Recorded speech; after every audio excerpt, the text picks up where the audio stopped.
Jewel, I wouldn't call your feelings on the subject. I wouldn't say that you were being racist. I would just, okay, here we are. We're back. I'm Representative Colin for you too, Joel. He wasn't saying anything. This is my buddy Patrick McCray. We're here to discuss The Dark Knight Rises. I got a question for you. Do you think Catwoman should have been in this movie? Catwoman is in this movie, Jewel. I think she should have been. Do I think she should have been in the movie? Yeah. Yeah, sure. Why not?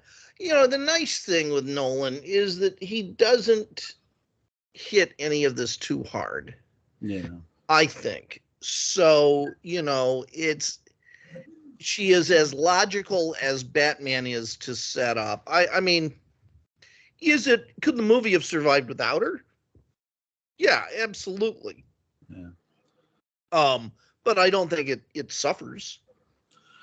No, I don't think it suffers with her. I just feel like I feel her character. Now, I do feel her character is important because she's the person who sets up Batman not knowing it's Bruce Wayne to Bane, which was a key element in Nolan's story here for this movie.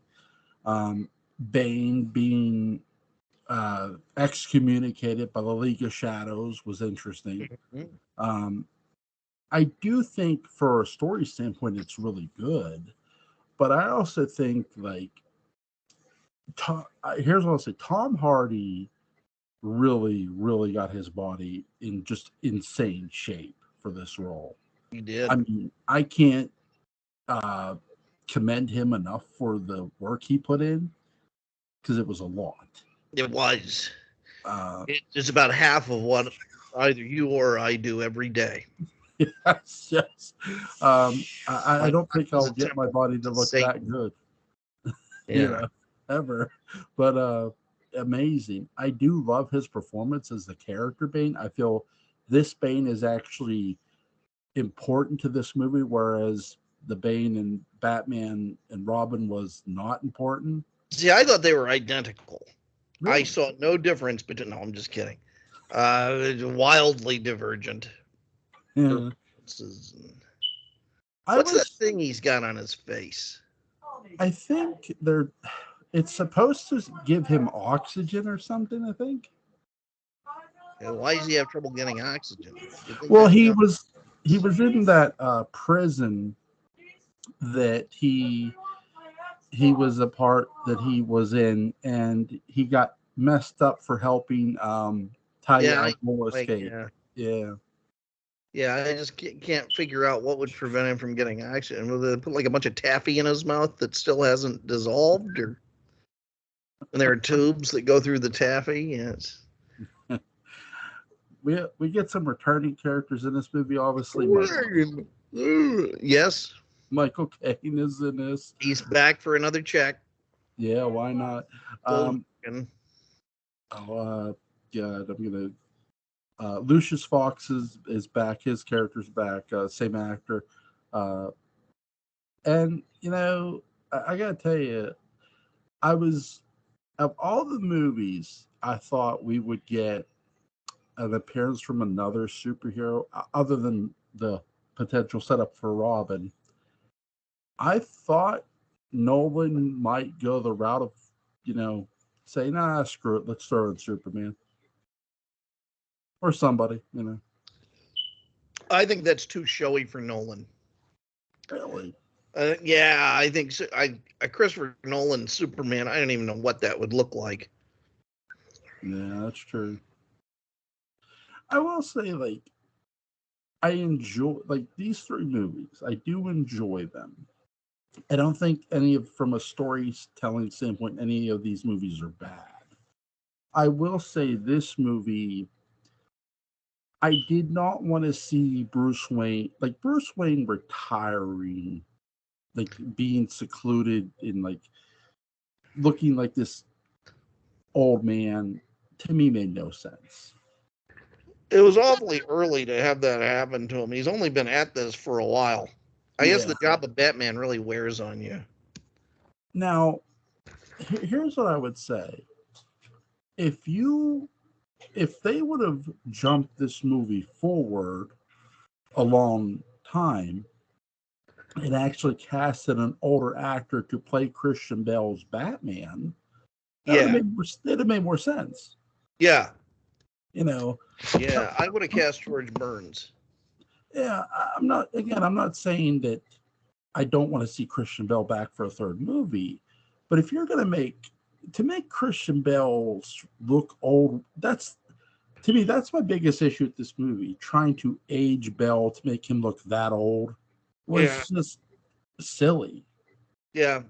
You know, that's the only real part I don't love about this movie. I'm thinking, you're trying to convince me that this guy let himself go this much is ridiculous.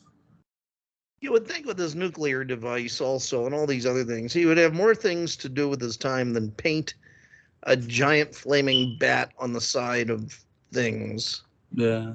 I mean, gosh, he's really got a lot of time on his hands. Either that or he has some amazing stencil. Yeah, and they treat it like, and I know Lucius Fox is like a part of the board, but they say he's been in such seclusion he isn't even attending the board meetings. It's like, what? Well, go to a few meetings, you'll know where that comes from.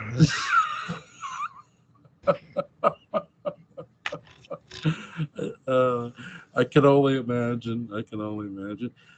What's something in this movie you were shocked by? I think the way it plays fast and loose with medicine.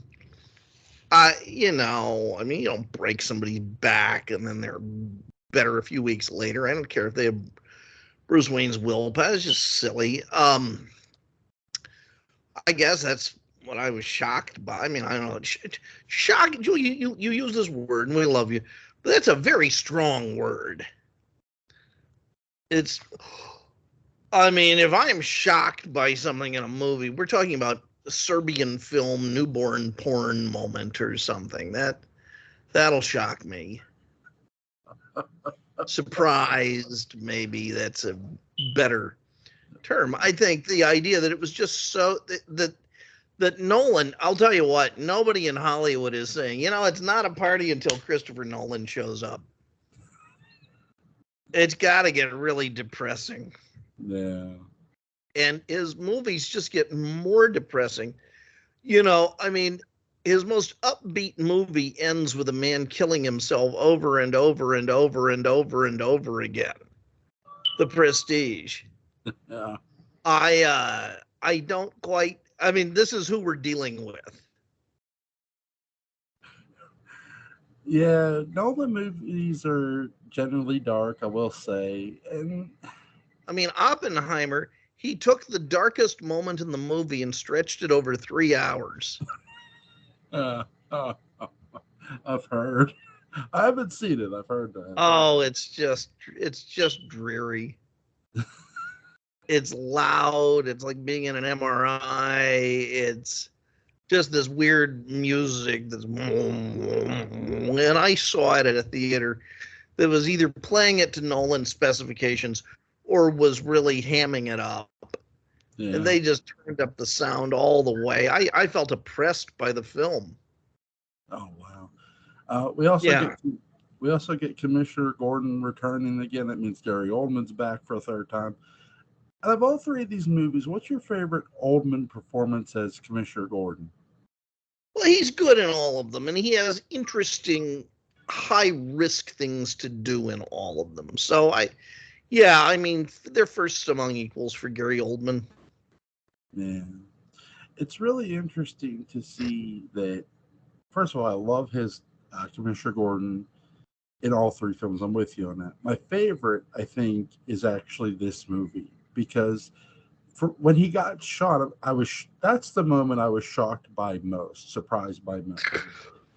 Commissioner Gordon getting hurt, because you would never think that it would happen, but it shows the kind of risk Nolan. I'll be right back. My daughter's asking. I think it all comes down to the mustache.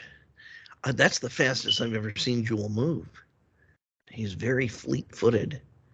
What's he doing back there? What do you think? How many rooms Does it go back? Maybe one, maybe hundreds. What's going on in this home right now? Has Jewel transformed into a Leviathan? Do we hear heavy breathing? My God, I've got the controls. I can say anything I want. Whew, it's intoxicating. Well, let me give you some news about Dark Shadows reincarnation. That's Mark Perry's, series that he's working on. This is the biggest news you're ever going to get. And the secret to the pilot is, oh, hey, Jewel. Yeah, that's something I was shocked by most. Gordon getting hurt. Whatever happened right back there? Something like that. What did you think of all the? What did you think of the League of Shadows? We see a bigger, badder League of Shadows of this. Well, they got a bigger budget. My question with the League of Shadows is, did they set up the assassination of Bruce Wayne's parents? Well, they say they did. I believe it. Yeah. In the first movie, Ra's al Ghul says that they had to take out his parents because his parents built hope. Yeah. Well, also, I would hope that, you would turn Bruce into this figure, that you give him this scar that then you come in and help heal. Yeah. Here's an interesting thing with Ra's al Ghul. His first name is short. It's short for Raspberry. Really? Raspberry al Ghul. And sure. Yeah. Common name. It was a family name, apparently. What did you think of the casting? Or what did you think of Talia al Ghul in this movie? The character. Oh, I think that's fine. I think that probably needed to happen. Yeah.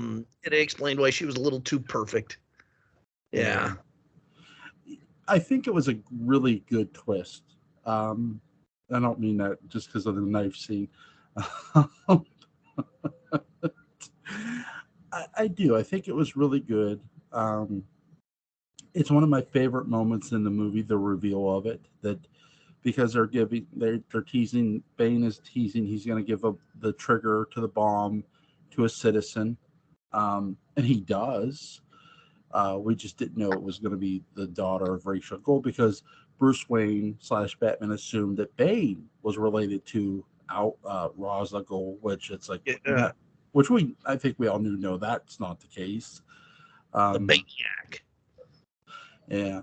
Well, look how many kids Thanos had. Yeah. And they were multi-ethnic. Who's your favorite Thanos child, we'll say? Oh, does the robot girl count? Yeah, sure. She's pretty. I like the robot girl. Yeah. I want to meet a robot girl. Gamora is just a piece of work. It's too close to Gamera. So that ruins it. Yeah, it really does. What's your favorite scene in this movie? My favorite scene? Probably the getting new equipment Q branch scene with Lucius and introducing the bat. I mean, my favorite, this is, for me, kind of a pretty hammy movie. Yeah. It's very slow. It's very serious. It's so I really don't have any favorite scenes. This is one of those things where, as always, Christopher Nolan needed to take a note from Leonard Nimoy. And in this case, they did Star Trek 2, which was heavy. They did Star Trek 3, which in its own way was very heavy. And Lenny was smart when he said, with this third one, let's do something a little lighter. Yeah. And but I don't think Nolan had any intention of creating a franchise. I think, it was a trilogy. It was a very slow, and if it's a trilogy, it's going to be very serious. Could you imagine? Yeah, could you imagine Christopher Nolan's Star Trek? Jesus Christ. Well, yeah, I think I probably could. It would be very serious Star Trek. Yeah. Yeah. Get Christopher Nolan to do The Prisoner. He'd be great. Christopher Nolan would do The Prisoner really well. He would do Dark Shadows really well. Barnabas Begins. I mean, I figured, that's what the Dark Shadows franchise would do. Because, you bring in Tim Burton to screw something up, bring in Christopher Nolan to clean it up. That's it. What did you think of? We have a. I forget the guy's name who's trying to fight to take over the Wayne Foundation. He's a villain though. He thinks he's in control. Ben Mendelsohn. Yeah. It's good. I like that actor. Yeah, he's a good actor. He was also in the Marvel movies too. Yeah. I think he was in Captain Marvel. But he's also he's the bad guy in Rogue One. Yeah. Orson Krennic. Great star. He's fun to watch. Yeah. He's somebody I want to see cast in Dark Shadows because he's just fun to. Anytime he's on screen, he'd be terrific. He's a wonderful Trask. Yeah, he gets your attention, which is great, even before he says a line. Yeah, which is cool. It's a very 70s haircut. I think that's what it does. We don't see men part their hair that way anymore. Well, so did I'm trying to think of oh god. Ted Bundy. No, the guy who played Harvey Dent parted his hair too. Oh, Billy D. Williams. That's called a conk. It's a very painful straightening process for the hair. It's not. Oh, wait. You're talking about Aaron Eckhart. Yeah. Oh, that's different. Yeah, I don't know anything about the chemical straightening process that Aaron Eckhart had to use to change his natural hair. Yeah. Really, again, he's another great actor for DS would be Aaron Eckhart. Now you hate Billy D. Williams. Why not Billy D. in Dark Shadows as Elizabeth Collins Stoddard? I would love to see Billy. Roger. I want to see Billy D. Williams as the town sheriff. He'd be great as any of those. Have him as Professor Stokes, for God's sake. Why not? I like that. What did you think of Anne Hathaway as Catwoman, by the way? She's very she was fine. I mean, this is a universe where, I say this as Heath Ledger's been running around chewing the scenery and all of that, but where the characters don't really make as big a deal out of themselves as they do in the standard Silver Agey DC universe. So, it would have been weird if she had been saying, "Oh, it's perfect" and stuff like that. That wouldn't have worked. Does Lincoln have an account? Does your cat Lincoln have an account where he just stares at Catwoman photos? Yeah. He sometimes is putting down Morris the cat pictures when I come in and putting pictures of Eartha Kitt up, but there's nothing wrong with that. I really like I know they had a bigger budget. I like the fact that they did have a bigger League of Shadows. They wanted revenge against Bruce Wayne. Yeah. It ties back. A lot of this does tie back to the first movie. We know that Heath Ledger is not going to return, sadly, because he had died. Yeah. As the Joker. Yeah. But they do tie it back to the second one as well, exposing the truth about Harvey Dent. What did you think of that? Exposing, maybe I missed that part. Bane gets up and reads the letter that Commissioner Gordon wrote about Harvey Dent. Oh yeah, that. Yeah. Well, these things happen. It was a moment. Honestly, I don't remember it that well. This movie is a movie where everything is so dark and dreary. It just all kind of runs together. Yeah. I like how Catwoman she intentionally gets caught to get into Blackgate Prison. Sure. and so they could do this like big prisoner release, Yeah. which I like. Yeah. I really like the prison sequence because it's not something I was expecting in this movie either. You know, Mm-hmm. a lot like Which prison sequence? You talking about the one where Bruce is in the hole? well, that and the Catwoman sequence. Oh yeah, sure. But both of those were good. Yeah. I really like the climb up, the whole sequence there. Yeah. My favorite scene in this entire movie is again the twist of the reveal of Talia al Ghul. I think that was really Nice. Nolan did a good job with this trilogy. It's funny though, I forgot about it. Yeah. It was all new to me when I watched this thing again. I saw it in the theaters, and then this was the second time I'd ever seen it. When do you guys see the Batman? And that's for tomorrow, right? Yeah. Talking about the BM tomorrow. Yeah, the Batman. Okay. And Catwoman's in that one too. Yeah, they do her origin story a bit. I saw the Halle Berry origin story. That's all I need. That's a real DC movie. Catwoman with her in it. Yeah. She looked good. What about someone obsessed with William Shatner who becomes Shatwoman? You see that? I could see. I'd watch it. Where does the toupee go? Anyway, I'm done. Yeah, this movie has kind of stunned me into a premature slumber. Oh, yeah. Night rises and Patrick goes to sleep. First of all, before I let you go, Patrick, I want to thank you for joining me on this one tonight. It's my pleasure. Link to the Dark Shadows Daybook Unbound is going to be in the description box. My friend, you have a good night and get some sleep, sir. All right. Sounds good. Bye-bye. Bye.